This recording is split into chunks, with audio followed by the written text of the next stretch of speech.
scheduled longer talks. Unfortunately, everything that you see after this is going to be a little bit off the cuff. But this is the final proper full talk of today. And I hope that you agree that PiWAS is something that's suitable for all ages. So I'm really pleased to be able to welcome a member of the Cambourne Electronics and Robotics Club to come and talk to us about their work. It's a club for younger people who've competed in PiWAS successfully last year. I hope that you'll come again. And they want to tell us about their PiWAS journey with CERCBot. So it's my great pleasure to introduce Rishabh Sharma.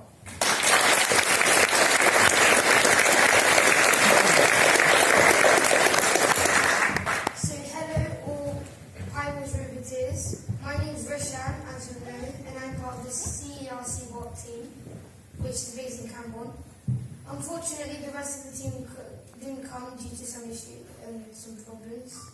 And I was very keen for PiWAS, and I couldn't wait to resist the opportunity.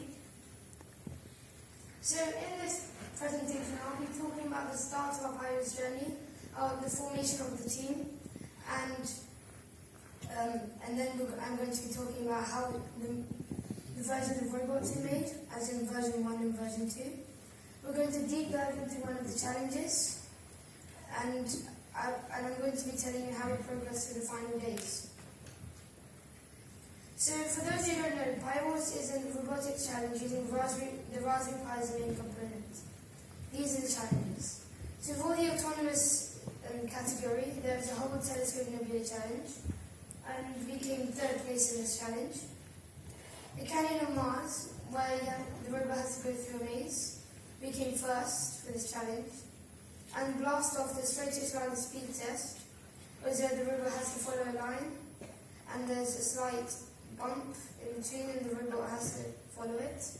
And we came 7th for this.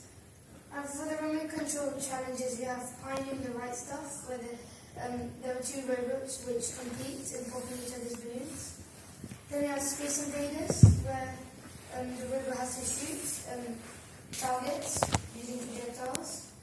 And then we have the Spirit of Curiosity, and we came 4th for this challenge, where you have to collect rock samples on a moon-like surface. And the Apollo 13 obstacle course, where we have to go through loads of obstacles, and I came 16th for this challenge. So now I'm going to be talking about the formation of our team and how we went through the stages of making our final robot. So one day I had come up with an idea from reading my MagPi issues, which I read very often. So our local programming club, CERC, could join PiWAS, but not only that, it would also be a great experience for the young coders. So at the following coding session, I suggested the idea to the club mentor, and he gave a very enthusiastic yes. In the following session, it was also decided that whoever wanted to provide their name could email at the address. We had 8 responses, and unfortunately 2 of them withdrew due to some time issues, and so 6 of us formed the final PiWAS team. So at the top left, there is Rushin, who I helped in setting up the Raspberry Pi. Then at the bottom left, there is Ewan, who is the same age as me, 10 years old, and enjoys enjoying the Raspberry Pi. And then there's me at the top middle, where I also enjoy doing computer vision now with the Raspberry Pi. Then there is the bottom middle with Leo, who is our youngest coder, and he very enjoys playing with the microbits. The top right, who is CV, who is 11 years old, and we have the bottom right, who is also 11, Sashi, who is also 11 years old. So to overcome all the challenges in PiWAS, we had to have a plan. So first we needed to overview the challenges, and we needed to analyze what everybody needed to learn. And then we eventually needed to kickstart everybody with Kids, version 1, which I'm going to tell you about the next slides. And then we also needed to communicate with each other easily and efficiently. And for that we favoured for WhatsApp, GitHub, and bi-weekly sessions. clear picture of our robot and possibly the code, we all had one big question or need. How will we all share the code with each other and how will we edit each other's code? So we decided GitHub would be best. I read GitHub in the Magpie as well, and I still use it for my projects. So in these slides I'm going to be talking about the build of the different types of robots, version 1 and version 2, and then eventually our final robot, which we use for PiBot. So first we used version 1, which was a very basic robot, which only had one ultrasonic sensor, a motor controller and 4 motors. And then we came through the version 2, which everybody modified to their own needs or their challenges. So there is the camera mount for attaching the Pi camera on it. Then we have the 3 ultrasonic sensors this time. And we also have the battery pack, which is slotted just in the main body, underneath the main body of the chassis. We have the motor controller, in the middle, controlling all 4 motors. But with all these really good things in the robot, there were quite a few problems with the version 2. The robot was very roughly designed, and there were numerous problems. And also the robot was very small, resulting in the robot didn't have enough space to add extra items, such as the gun for space invaders and the balloon extension for piloting. And also it was very small, therefore resulting in few leak connections. And there was no space for 4 AA battery packs for the motor. And when we tried to attach it, it kept on falling off. And we also needed adjustable components. So the ultrasonic sensor was supposed to be perpendicular 90-degree angled for the maze challenge, but while in the Hubble telescope nebula challenge, they need to be at a 45-degree angle. Also, the camera was too high, so we needed the top of the image in the software. When the robot crashed into the wall, the camera would get damaged. So by storing this and all this work, we lead to the version 3, which when the maze challenge, or any challenge, if the robot goes haywire and starts crashing into the wall, we have the pipe bumper, the pipe insulation for protecting the pipe camera in case it crashes. Then we have the gun, which manually gets adjusted up and down. And all the main components will fit inside the main body. And we added some 2 microbits on either side for displaying the team's name and the people inside the team. And also the ultrasonic sensor are adjustable, so you can turn them around 45 degrees or 90 degrees. Then at the back we stuck stickers, and we later favored a LiPo battery because of its long lasting and consistency of providing battery power. We 3D printed a battery holder, and we stuck some stickers on it, and it says 1 small step for man and 1 large step leap for mankind. And this is the other, and we also our gun motor controller is connected to the side of the gun, which inside the gun propels 2 motors. The servo motor pushes the bullet down while the 2 motors shoot out. And then at the front we have the bumper, and at the front, on the bumper it says to boldly go when no PiBot has gone before. So now in the next few slides I'm going to talk about what I think is the most interesting, the most difficult challenge overall in the competition. I'm talking about the Hubble Telescope Nebula Challenge. When I first heard I was going to be assigned this challenge, I had quite a few doubts if I was going to manage it. So my first few thoughts about the challenge. It was completely new. I had no knowledge about the computer vision or OpenCV, and I had doubts about the needed programming knowledge. So I had to plan, and we read in the I read in a couple of Magpie issues about computer vision and OpenCV, which I found very useful. We printed some and bought some articles for the color coding scheme with the red, green, blue, and hue, saturation, and value. I also decided to have a test area, which I will tell in the next few slides. So now I'm going to be telling you about our A to Z of problems. So first, while installing OpenCV, we were following Adrian Rosenbrock's documentation or installation guide on installing OpenCV with the Raspberry Pi. It was very useful but too time consuming and takes nearly a day for installing OpenCV. And one day while OpenCV was compiling the Raspberry Pi, the LiPo battery lost its power and shut down, therefore resulting in a corrupt SD card. We had to install Raspberry again and download OpenCV this time, but powered straight from mains. So the robot's eyes were too sensitive to Chinese colours.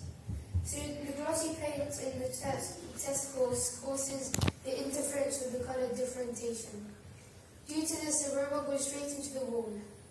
For instance, when the robot is going towards the colour green, the coloured LED, which blinks when the Raspberry Pi sees the colour, which it's looking for, it sees the reflection of the LED and starts crashing into the wall. So to tackle this, we placed a blank sheet of black paper, which wasn't reflective, onto our test course. And we used different temperatures of light, because we didn't actually have any lighting. We had really bad lighting conditions in our previous test course. And we used different temperatures of light, which our confirmed one was 1500 Kelvin. So AA batteries was succeeded by LiPo. So whilst testing, the 6 AA batteries would run out very quickly. Due to this, the motors on the version 2 robot will go very slow. We tried different types of batteries, including 12-volt batteries, but we eventually decided to use LiPo batteries, which lasted nearly the entire of the PiBot event. So H3 versus BGR. So whilst testing, I used a colour space called BGR, blue, green and red, which unfortunately was very sensitive, too sensitive. Due to this, the robot was very accurate and too accurate, and to solve this, I changed the colour space to H3, used saturation value, which was much more easier to work with. So, which colour do you think these two are? Anybody? Yes, at the front? Green and white. You're wrong. The one on the left is yellow, and the one on the right is blue. So the autonomous robot failed, partly. So whilst testing, we found that when the robot goes near enough to a colour, the robot's shadow falls onto the colour, so the robot thinks that the colour is not here anymore. So then it turns around, and then it hits, so while it's turning, looking for the colour, the wall at one side, the ultrasonic sensor says that there's a wall there, turn the other direction, and then the robot is stuck in this deadlock, and it will never get out of it. So to tackle this, we use an app called BlueDot. So BlueDot is an app that can be connected to your Raspberry Pi via Bluetooth, and you can control it by your phone. It was also designed by Martin O'Hanlon. We used BlueDot for telling the robot when to start the program and to tell it when the colour has been completed. It was much more easier to use because it has a very easy to use Python library, and it can have a lot of uses. So the problem of the ultrasonic sensor. So at times, the ultrasonic sensor's pulse width times out because of the GPI 0 library errors. Due to this, the ultrasonic sensor caused the robot to make wrong decisions like running into the wall. To fix this, we use the GPI library, which is the foundation of the GPI 0's output device and input device library. So the testing area, the testing strategy. To run our program, we need to have a testing area. So we made a testing area with the correct dimensions. Thanks to B&Q, the length of the plank was the exact length of the actual area, so all we needed to do was cut the plank in half. When we went to MakeSpace, we made use of the testing area, and we realized that the lighting conditions were very different to ours, as I discussed previously. So we took pictures of the colours, but we couldn't do much because we didn't bring our Ethernet cable with us, and we didn't know our robot's IP address. So now I'm going to be telling you about the flowchart of the program.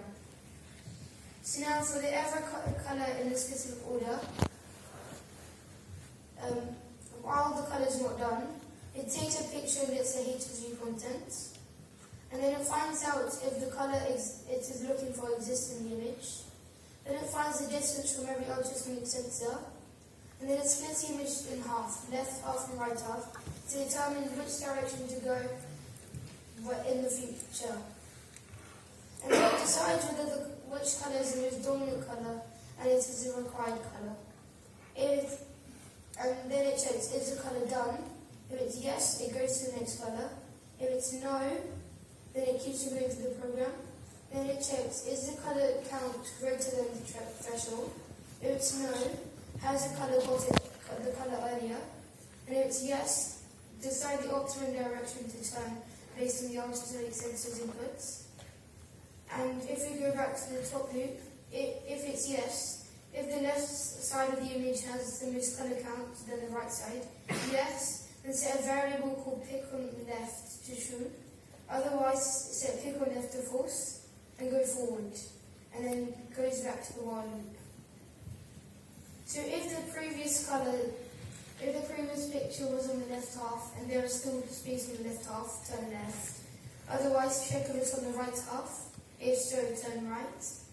And if even that's not, then go forwards and then go in that direction for a few seconds, then go through to the next colour. So now I'm just going to tell you through the key points of the code, because we don't have much time. So I used OpenCV, which is a very powerful computer vision library, and which is also very powerful for mathematical calculations. And it's also based on HSV, much more accurate than RGB. And it's based on the picture every 1 second, not video, maybe something for PiBot 2020, leading to very slow movements.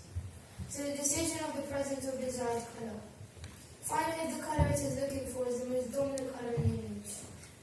Find out if the pixel count is greater than the assigned threshold, and then check for the mistake of touch in blue dots. So now we progress to the final day. At the Apollo 13 obstacle course, we did very good, nice and quick, and everybody had a chance to stay the robot, or who wanted to. And we had the straight around speed tests. Didn't go quite good, and the robot kept on crashing onto the turn. And then we have final round 1, amazing, but unfortunately the opponent's robot was not responding to their controls. And then we decided that the person who was controlling the robot now should do it for all the rounds. Then let's go to curiosity. Not bad, but the robots kept on falling off. Then with the Hubble telescope going to be the challenge. We good, 3 minutes average for the entire thing. Then how we progressed through the final day, part 2. So then we went to the technical and artistic merits. We added 2 microbits for displaying the team's name and the names of the people in the team, and had some cool stickers.